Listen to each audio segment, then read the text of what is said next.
यूहन्ना उसका 10 अध्याय और 10 वचन।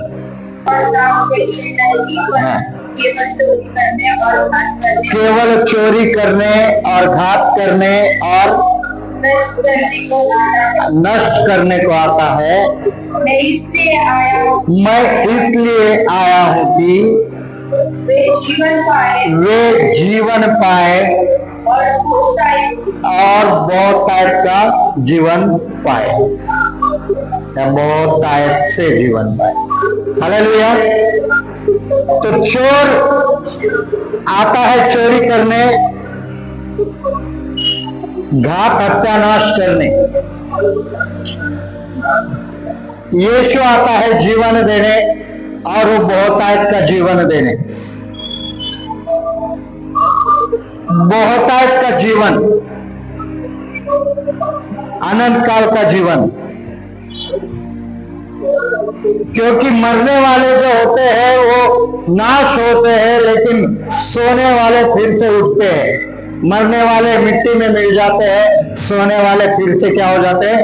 उठ जाते हैं। और चोर किसी अच्छे काम के लिए हमारे घर में नहीं आता है। कभी कोणाच्या घरी चोरी झाली है क्या? कभी आपके घर में, किसी के घर में चोरी हुआ? या आप लोगों को पता है कि चोर क्या करता है? कोणाला माहिती चोर काय करतो? हाँ, चोरी करतो है ना। चोर चोरी करत असताना जर का तुम्ही त्याला आडवं गेले, त्याच्या मार्गात जर का त्याला अडखळण बनून तुम्ही उभे राहिले, तर तो घात हत्यानाश करायला मागे पुढे पाहत नाही। परंतु देवाच्या वचनातून थोडं पद्धतशीर आपण आज या वचनावर मनन करूया। ध्यान देके इन वचनों के ऊपर हम मनन करेंगे, ध्यान देके हम इसके ऊपर सोचेंगे। जैसे कि चोर जो है वो चोरी करने आता है। क्या चोरी करेगा? तुम्हारे घर की वस्तुओं को चोरी करेगा। लेकिन यहां पर बाइबल का जो चोर है, जो चोर के बारे में हम लोग पढ़े, वो कोई शारीरिक चोर नहीं है जो आपके घर में आपके टीवी, बर्तनों को, महंगे सामान, गहनों को, पैसों को, मोबाइल को चोरी करके जाएगा। ये अलग चोर है जो अपने आंखों से नहीं दिखता। हम लोग उसको आंखों से नहीं देख सकते, लेकिन वो चोर है। वो चोरी भी करता है, चोरी करता भी है, और वो दिखाई भी नहीं देता। वो चोर को बाइबल की भाषा में शैतान कहते। क्यों? एक चोर है, वो शैतान भी चोरी करता है। और वो क्या चोरी करता है? हमारी शांति, हमारा विश्वास और हमारा आनंद चोरी करता है। क्या करता है? हमारी शांति, हमारा विश्वास और हमारा आनंद चोरी करता है। जो हमारा शांति का माहौल है, जो माहौल में हम शांति से जीना चाहते, किसी को भी लगता है कि हमारा घर में लड़ाई झगड़े का वातावरण हो। आप किसी को लगता है क्या बाहर आपका किसी से दुश्मनी हो? हाँ, क्या दुश्मनी या लड़ाई झगड़ा आपके जीवन में शांति को उत्पन्न करता है या शांति को रहने देता है? रहने देता है क्या? नहीं। तो अशांति हो जाती है, अशांति का वातावरण बन जाता है, क्योंकि चोर ने हमारे शांति को क्या कर लिया? चोरी कर लिया। हमारा विश्वास भी चोरी करता है। विश्वास को कैसे चोरी करेगा? जो हम लोग अपने विश्वास को परमेश्वर के प्रति रखते हैं, जो विश्वास हम परमेश्वर के प्रति दिखाते हैं, जो विश्वास से हम चलने की कोशिश करते हैं, वो विश्वास को भी शैतान क्या करता है? चोरी करता है। कभी कभार हमारी प्रार्थना नहीं सुनी गई, कभी कभार हमने जो परमेश्वर से मांगा वैसा नहीं हुआ, तो शैतान हमारे कान में आके बात करेगा, हमारे मन में, दिलों में हमारे डालेगा कि परमेश्वर ऐसा कुछ करता नहीं, परमेश्वर कोई प्रार्थना सुनता नहीं, परमेश्वर है भी या नहीं भी है। ऐसे निगेटिव विचार हमारे मन में डालेगा, फिर हम सोचने पे मजबूर हो जाते हैं और फिर हम हमारे विश्वास को क्या करते हैं, खो देते हैं, विश्वास से दूर हो जाते हैं। और यही शैतान को चाहिए कि वो हमारे विश्वास को क्या करे, चोरी करे। किसी के बहकाने पर आपका विश्वास चोरी हो सकता है। अगर आप अपने लोगों पर विश्वास करते हैं, आप प्रभु पे विश्वास करते हैं, आप अपने परमेश्वर पे विश्वास करते हैं, लेकिन किसी ने आपको परमेश्वर के खिलाफ बहका दिया, किसी ने अपने लोगों के खिलाफ आपको बहका दिया, तो वहां पर आप कमजोर हो जाते हैं, वहां पर आप टूट जाते हैं और आप अपने विश्वास को खो देते हैं। जो कि ये जो बाइबल का चोर है उसको यही चाहिए, वो तो चाहता यही है कि तेरा विश्वास क्या हो जाए, चोरी हो जाए। वो तो चाहता यही है कि तेरी शांति जो है वो क्या हो जाए, चोरी हो जाए। जब शांति चोरी हो गई, जब विश्वास चोरी हो गया, तो क्या तेरे पास आनंद बच गया क्या? शांती आणि विश्वास जर चोरी झाला तर आनंद राहणार का? कुठून राहील आनंद? शांती आणि विश्वासच जर चोरी झाली तर आनंद कुठून राहील? आणि मग ऑटोमॅटिकच शैतान आनंदाला काय करतो, तुमच्या चोरून घेतो। ऑटोमेटिक हम आनंद को क्या करते हैं, मतलब शैतान क्या करता है, हमारे आनंद को चोरी करता है। तो चोर आता है शांति चोरी करने, चोर आता है विश्वास चोरी करने, चोर आता है आनंद चोरी करने। और यदि हम उसको मौका देते हैं तो क्या करता है, वो पूरी तरह से 100% उसको क्या करता है, फायदा लेता है। मौका कौन देता है उसे चोरी करने के लिए? मौका कौन देता है? अगर आप आंखों को बंद करके आप कहीं मार्केट या आप कहीं बाहर जा रहे हो और आपने आपके दरवाजे को खुला रखा, चोरी हो जाएगी। कोई भी उठा के चोर करने वाला आपके घर में क्या करेगा, चोरी करेगा और कीमती सामानों को लेकर जाएगा। मनुष्य के जीवन में ये सारे वस्तुओं से कीमती अगर कुछ है तो शांति कीमती है या नहीं है? अगर आपने सारे संसार को पा लिया लेकिन आपके जीवन में अगर शांति नहीं है तो क्या आप वो शांति को, मतलब आप सुखी आनंदी रह सकते हैं? नहीं। तो अगर आपने आपके घर में की वस्तुओं को चोरी करने के लिए जैसे अपने घर को खुला रखते हैं, वैसे हम मतलब खुला करने के बाद वो चोरी करता है, वैसे अगर आप लोगों ने आपके मनों को, आपके दिलों को, आपके परमेश्वर की जगह को यदि खाली रखा और किसी को भी उसमें घुसने दिया तो आपकी शांति, आपका विश्वास हमेशा हमेशा के लिए आपका आनंद चोरी हो सकता है। शैतान चाहता ये है कि आप परमेश्वर से दूर हो जाए। शैतान चाहता ये है कि आप परमेश्वर के आराधना से दूर हो जाए। शैतान चाहता ये है कि प्रार्थना और उसके वचन से आप क्या हो जाए, दूर हो जाए।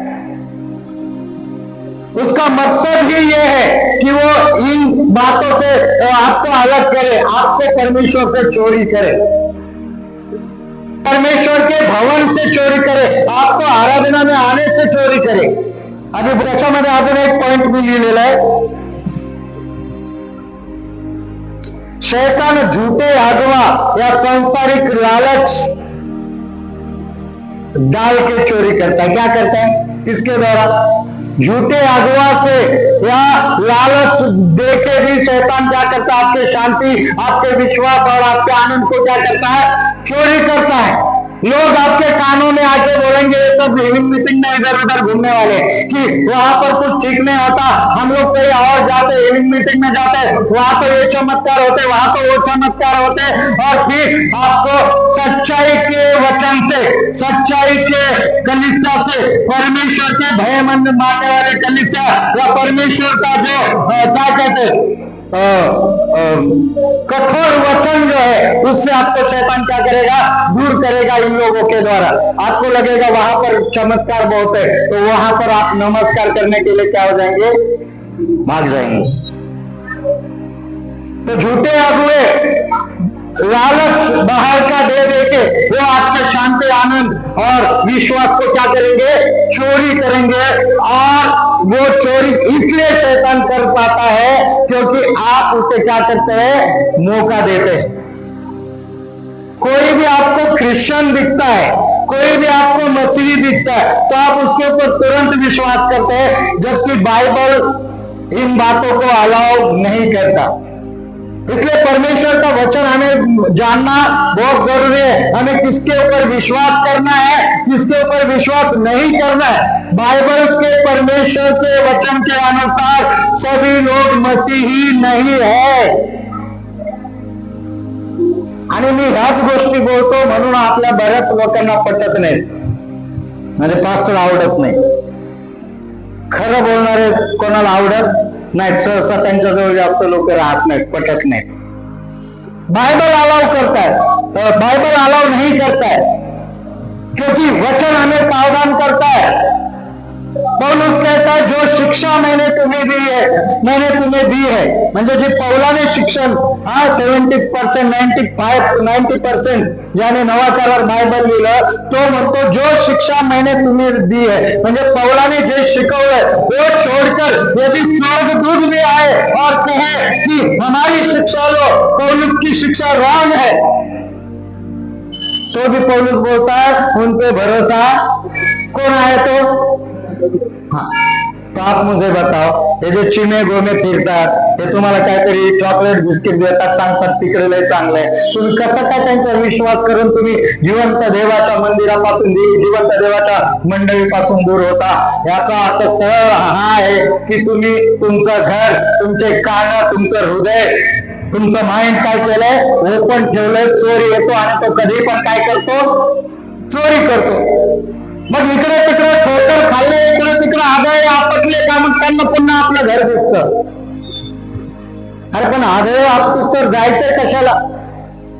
परमेश्वर हमारे मंडली में, हमारे कलीसिया में काम करता है नहीं करता है? करता नहीं करता है? मला पुश करायला नहीं म्हणत ना कोणी। हाँ, अभी अपना ज्योति ने वो सिस्टर लाई थी जिसका 9 सालों से ब्लड बनना बंद हो गया था, लेकिन हमारे प्रार्थना में आने से उसका ब्लड क्या हो गया? शुरू हो गया। अभी वो अच्छी चंगाई पाई। तुर्वाचौर की 2 सिस्टर, उसमें से एक सिस्टर को कैंसर हुआ था। हमने प्रार्थना किया, एक ही बार यहाँ पर आई थी, ऐसे टोटल मिला के 2-3 बार आई, कैंसर उसका ठीक हो गया, रिपोर्ट नॉर्मल आ गया। समझ में आता आपके? हालेलुया। बहुत सारे जादू टोना के केस, बहुत सारे लोगों के जीवन में बदलाव के केस, बहुत सारे खराब परिस्थिति के केस प्रभु ने हमारे कलीसिया ने हमारे द्वारा किया है। लेकिन अभी क्या हो रहा है? शैतान को मौका मत दो, बाहर वालों की सुनना क्या करो? बंद करो। अपने परमेश्वर के वचन के अनुसार जो परमेश्वर हमें सिखाता है उसके ऊपर क्या करो? ध्यान दो, फोकस करो, प्रार्थना में लवलीन रहो, अपने कलीसिया में बराबर समय दो और चोर को मौका मत दो। फॉर एग्जाम्पल, एक किसान है और वो किसान ने एक बैल को या 2 बैल को संभाल रहा है। किसान क्या कर रहा है? अच्छा भोजन दे रहा है वो बैल को, अच्छा खिला रहा है, अच्छा पिला रहा है। किसान उससे खेती भी करवा रहा है, काम भी करवा रहा है।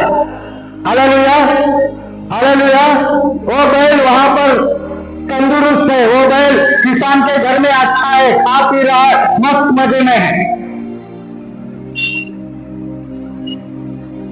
एक दिन किसान बाहर जाता है,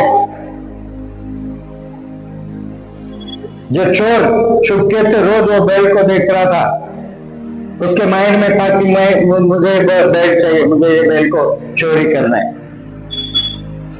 फिर वो चोर आता है, देखता है कि इसका मालिक नहीं है, वो उस बैल को चोरी करके लेके जाता है अपने घर में, अपने खेती में कहीं दूर, और वो बैल को मारता पीटता है, वो बैल को टाइम पे खाना नहीं देता और वो बैल को काम पे भी लगाता है।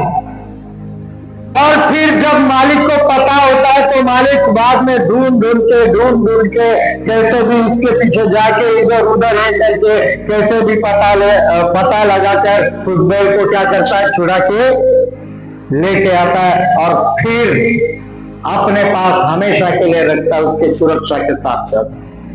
हालेलुया। तो जो उसने मार खाया था, जो उसको खाना पानी कम मिल रहा था, उसके वजह से उसकी शांति गई थी, उसके वजह से किसान के ऊपर का भरोसा विश्वास उस बैल का टूटा था, काम करा रहा था, आनंद उस बैल को नहीं था।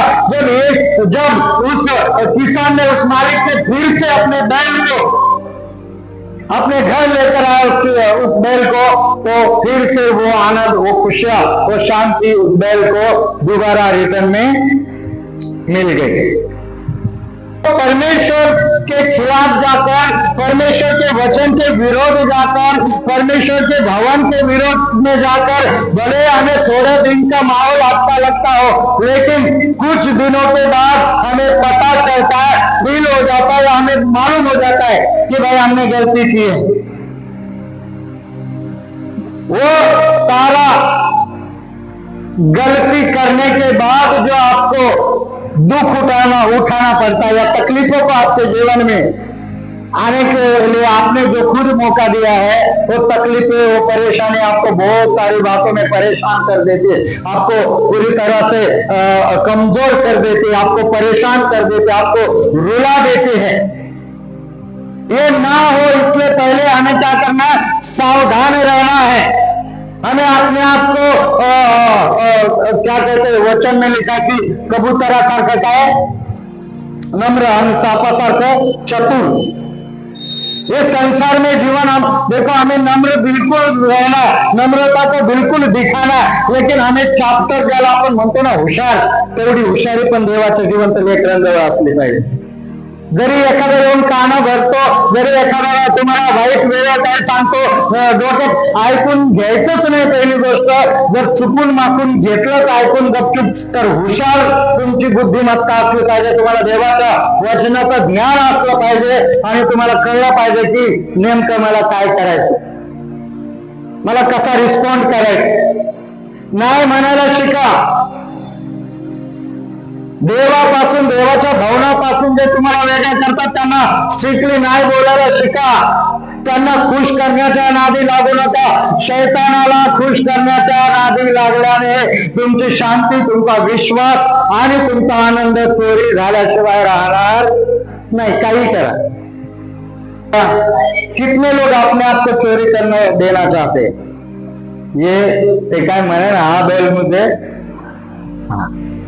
हाँ बैल मुझे क्या कर ना। प्रभु ने अच्छा भवन दिया है, प्रभु ने अच्छा सेवकाई दिया है, प्रभु ने अच्छा संगति दिया है। आप भटक के कितना भटकोगे बताओ। जो अपने घर में चटनी रोटी से भूख मिटती है ना, वो बाहर पिज्जा या बर्गर खाने से नहीं मिटती भूख, रियल भूख। वो थोड़े देर का चोचला है, बस थोड़े समय के लिए। मतलब मैंने पिज्जा खाया, रोज खा पिज्जा भेटेल, हा, आणि रोज जी चटणी भाकरीने तुम्हाला ताकद येते, ती ताकद तुमच्या रोज खाल्ल्याने पिज्जा येईल का? येईल का? नाही। Hallelujah, hallelujah. घर में रहो, घर में लॉक लगाओ, घर की सुरक्षा बढ़ाओ, घर के लिए काम करो, दूसरे के गुलाम बनकर यहाँ वहां मत भटको और शैतान को तुम्हारे शांति, आनंद, विश्वास को चोरी करने मत दो। हालेलुया। फिर आगे हम लोग पढ़ेंगे, नितर त्यांना जीवन प्राप्ती व्हावी व ती कशी व्हावी, विपुलपणे व्हावी म्हणून आलो आहे। Hallelujah, hallelujah. यीशु मसीह ने चोर के बारे में बताया कि चोर क्यों आता है, और उसके बाद यीशु मसीह अपने आप के बारे में कहता है कि मैं क्यों आया हूं।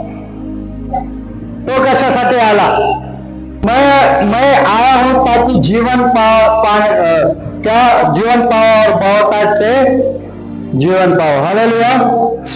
इसका मतलब यह होता कि सिर्फ जीना नहीं, जो यीशु कह रहा है उसके शब्दों में या यीशु मसीह का जो कहना है उसका मतलब ये होता कि सिर्फ जीना नहीं मतलब क्या? लोक काय म्हणतात, एकदा जीवन आहे, जन्माला यायचं आणि नंतर मरायचं. हाँ, कुछ लोग कहते हैं पुढच्या जन्मी काय माहित मी काय होणार, तू एकटाच होय बाबा. आप लोगों को जो बोलते हैं ना अगले जन्म में पता नहीं हम कौन से जन्म लेने वाले, त्याला म्हणायचं काय, डुक्कर उंदर मांजर कुत्र व्हायचंय ते तूच होय. मी मात्र एकदाच जन्माला आलो या शरीर रूपाने माणूस म्हणून, आणि मी माझ्या देवाच्या प्रतिरूपाचा आहे. कशाचा आहे मी? पुन्हा जन्म नाही, पुन्हा काहीतरी तुम्ही कुत्रे मांजर होणार, लोकांच्या दारात जाणार आणि तिथे जीभ काय आहे असे लाळ गाई उभे राहणार, तुकडा टाका त्या लोकांना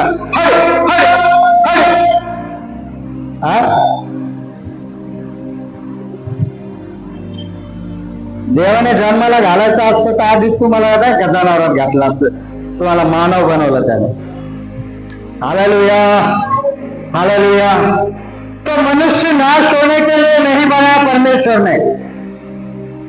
मनुष्य को एक जन्म से लेकर 100 साल जिएगा इतना तक परमेश्वर ने सीमित नहीं रखा. परमेश्वर ने तो मनुष्य को अनंत काल के लिए उसकी आराधना करने के लिए रखा और बनाया. परमेश्वर के डिक्शनरी में मृत्यु नाम का वर्ड नहीं था, या मृत्यु नहीं था, अभी भी नहीं है. अगर हिसाब से देखेंगे जो मृत्यु है वो मृत्यु को कहा जाता है, या जो मृत्यु है वो परमेश्वर के लाइन वाला नहीं है, वो लूसीफर यानी शैतान के लाइन में आता है मृत्यु. क्योंकि मरने वाले सब किसके हिस्से में चले जाते? मरणारे लोक कोणत्या हिस्सात जातात, कोणत्या लिस्ट मध्ये जातात? शैतानाकडे जातात ना, त्याची लिस्ट तिकडे मरणाची. परंतु देवाकडे सगळे जाणारे कोण आहेत? जिन्होंने जीवन पाया. क्या पाया? हाँ, जो जिन्होंने जीवन पाया, जो जीवित है वो परमेश्वर के लाइन में आ जाते हैं, लेकिन मरने वाले वो लूसीफर शैतान के लाइन में यानी चोर के लाइन में चले जाते हैं. तो परमेश्वर के डिक्शनरी में मृत्यु नहीं है. तो यीशु मसीह यहाँ पर जो बोला ना मैं जीवन देने के लिए आया हूँ, तो वो थोड़ा यानी आप जन्म से लेकर एक शरीर रूप में मरने तक के जीवन की बात नहीं कर रहा है, वो 2 टाइप के जीवन की बात कर रहे हैं. अनंत जीवन देने की क्या कर रहा है, बात कर रहा है. मैंने यहाँ पर लिख के रखा है, सिर्फ जीना नहीं बल्कि पूरा और गहरा जीवन. कौन सा? पूरा और गहरा जीवन जो कभी भी खत्म नहीं होता. अभी तो यीशु थोड़े जीवन की बात नहीं कर रहा है. यीशु मसीह थोड़ा जीवन देने के लिए नहीं बोल रहा है, या शारीरिक जीवन जो 50-80 साल का है उसकी बात नहीं कर रहा है. वो बहुत टाइप के जीवन की बात कर रहा है जो हमेशा हमेशा के लिए हो.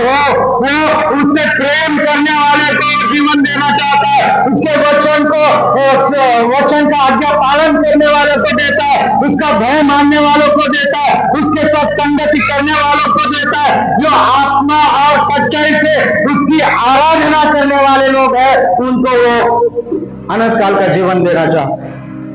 उसके जीवन देने में क्या है? आत्मिक शांति है. क्या है? क्या है? आत्मिक शांति है, प्रेम है, उसका एक उद्देश्य है, और फिर आनंद जीवन है. Hallelujah, hallelujah. चोर के पास क्या था? चोरी करना, तुम्हारा शांति, विश्वास, आनंद. घात करना, क्या करता है घात? आत्मा को कमजोर करता है. आत्मा को क्या करता है? वो कमजोर करता है. घात करना मतलब तुम्हारे आत्मा को कमजोर करना. म्हणजे सगळ्या लोकांना ख्रिस्ती समजायचं, सगळ्या लोकांना देवाचे लोक समजायचं, सगळ्याच लोकांच्या मागे जायचं, अशाने तुमचा आत्मा काय होणार? कमजोर होणार. तुम्हाला वाटतं देवच देत आहेत. नाही नाही नाही, लुसिफरने पण शेवटच्या काळातला उभे केलेत का नाही केलेत? ओनली जीसस, यहोवा साक्षी, अजून कोण? कोणती माता, मारिया माता, असे खूप आहेत. आणि त्याच्यानंतर हे स्वतःला भविष्यवक्ता म्हणणारे लोक, ते पण त्याच लिस्ट मध्ये आहेत. जर तुम्ही काय अभ्यास जर केला तर. माझ्या बोलण्यावर विश्वास नका ठेवू, देवाचं वचन वाचा, देवाच्या वचनाचा तगडा अभ्यास ठेवा, आणि मग तुम्हाला तुमचा पास्टर किंवा तुम्हाला जे आता माझ्यासारखं ज्ञान देणारे भेटतात त्यांच्या पुढे वचन काढा आणि त्या ज्ञान देणाऱ्याला सांगा किंवा तुमच्या पास्टरला सांगा, पास्टर तुम्ही चुकीचे आहात, तुम्ही चुकीचं शिक्षण देत आहात, तुम्ही चुकीचं बोलत आहात, हे वचन पहा, असं या ना, म्हणजे वेलकम आहे तुमचा. आणि जर नाही तर मग तुमचा पास्टर खरं बोलत आहे, जे खरे खुरे देवाचे सेवक आहेत ते खरं बोलत आहेत. आणि मग तुम्ही काय करा, तुमच्या मंडळीमध्ये तुम्ही देवाच्या प्रति विश्वास योग्य, तुमच्या परिवाराच्या प्रति विश्वास योग्य, तुम्ही देवाच्या सेवेमध्ये, देवाच्या मंडळीमध्ये विश्वास योग्य, तुमच्या पास्टरच्या प्रति विश्वास योग्य, आणि मग अशा सगळ्या गोष्टी मिळून देव तुम्हाला आनंद काळाचं जीवन देईल. त्याच्यासोबत आत्मा, तुमचा आत्मा जो शैतानाने चोरी करून घात केला होता, जो कमजोर केला होता, तो आत्मा परमेश्वर काय करेल, मजबूत करेल. आनंद काळाच्या जीवनामध्ये तो तुम्हाला काय करेल, घेऊन जाईल. आणि नाश करणं म्हणजे तुम्हाला जीवन, संबंध, आत्मा का भविष्य. नाश करणं म्हणजे काय, तुमचं जीवन नाश करायचं, तुमचे संबंध म्हणजे देवासोबतचे काय करायचे, संबंध पूर्णपणे नाश करायचे, आणि अनंत काळाचं जीवन ते देखील पूर्णपणे काय करायचं, नाश करायचं. हा ह्या बायबलच्या चोराचा मुख्य उद्देश आहे. बोलो, चोरी करना, चोरी में क्या क्या आता है, शांति, विश्वास और आनंद चोरी करना. घात करना, घात में क्या आता है, आत्मा को कमजोर करना. किसको करना, आत्मा को कमजोर करना. और नाश करना, नाश में क्या आता है, तुम्हारा जीवन. क्या नाश करना चाहता हो, जीवन. मतलब तुम आनंद काल के जीवन में नहीं जाने चाहिए, तुमको नहीं भेजना चाहता, ठीक है. संबंध मतलब जो परमेश्वर के साथ संबंध, अपने परिवार के साथ के जो संबंध है उसको क्या करना चाहता है, नाश करना चाहता है. और तीसरा पॉइंट है आत्मा का भविष्य. आत्मा का भविष्य क्या है, परमेश्वर की आराधना करना, परमेश्वर के करीब रहना, है ना. पवित्र आत्मा हमें क्या करने सिखाता है, क्या पवित्र आत्मा कभी भी आपको गलत बातें सिखाता है, पवित्र आत्मा गलत मार्गों में कभी भी लेके जाता है, नहीं. तो पवित्र आत्मा के पास सारी अच्छाइयां ही है. पवित्र आत्मा भला करने वाला है. क्या करने वाला है, हाँ, क्योंकि वो परमेश्वर का एक रूप है, खुद वो परमेश्वर है. तो जो परमेश्वर पवित्रता से रहता है वही यीशु मसीह, जो यीशु मसीह की पवित्रता है वही पवित्र आत्मा की. तो उसमें कोई अलग बात नहीं, कोई आपको गलत बातें नहीं मिलेगी. वो पिता, पुत्र और पवित्र आत्मा त्रिएक परमेश्वर है, जो परमेश्वर की आराधना करने के लिए, हमारे ऊपर सामर्थ देने के लिए, हमें अभिषेक से भरने के लिए, और उसी के भविष्य को शैतान क्या करना चाहता है, नाश करना चाहता है, घात करना चाहता है. वो आपको क्या करेगा, परमेश्वर से दूर लेके जाएगा चोरी करके. तो अनॉइंटिंग आपके ऊपर नहीं आएगा, वो अभिषेक आपके ऊपर नहीं आएगा. फिर आप कितना भी चिल्लाओ, फिर कितने भी लोगों का सर पे हाथ रख के